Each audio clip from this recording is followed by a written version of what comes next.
सिंध हुकूमत पारां कणक जे आबादगारनि लाइ ख़ुशख़बरी। कणक जी फ़ी बोरी 5000 रुपया ख़रीदारी जो अमल शुरू।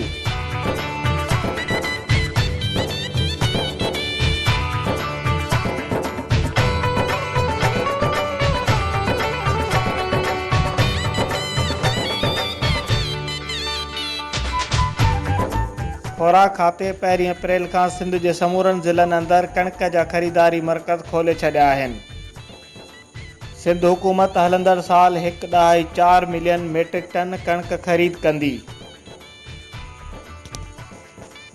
कणक जी ख़रीदारी दौरान पारदाने जी विर्छ में शफ़ाफ़ियत खे क़ाइमु रखण लाइ आबादगार बोर्ड जे नुमाइंदनि सां गॾु असिस्टेंट डायरेक्टर फूड ऐं डिस्ट्रिक्ट फूड कंट्रोलर जी सरबराही में इलाइक़ाई ऐं ज़िलई सतह ते खाते जूं कमेटियूं जोड़ियूं वियूं आहिनि। आबादगार भाइर बारदाने हासिल करण लाइ लाॻापियल दस्तावेज़ जहिड़ोकि फॉर्म 7 हासिल करण में ॾुखियाई या कंहिं बि ॿिए मसइले लाइ deputy commissioner, district food controller, मुख़्तियारकार ऐं आबादगार बोर्ड जे नुमाइंदनि वटि शिकायत करे सघनि था।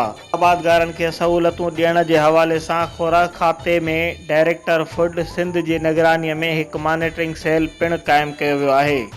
ख़रीदारी मर्कज़ जो नालो ऐं हंधि सेंटर इंचार्ज जे नंबर सां गॾु लाॻापियल डिस्ट्रिक्ट फूड कंट्रोलर ऐं डिप्टी कमिश्नरनि जे ऑफिस में पिणु लॻायो वियो आहे। कणक जी ख़रीदारी ऐं बारदाने न मिलण बाबति आबादगार भाइर ॿुड़ी-ॿ-हिकु-99-22-2519 ते शिकायत करे सघनि था। ही पब्लिक सर्विस मैसेज अव्हां ताईं सिंध इत्तलात खाते मटियारी पारां पेश कयो वियो।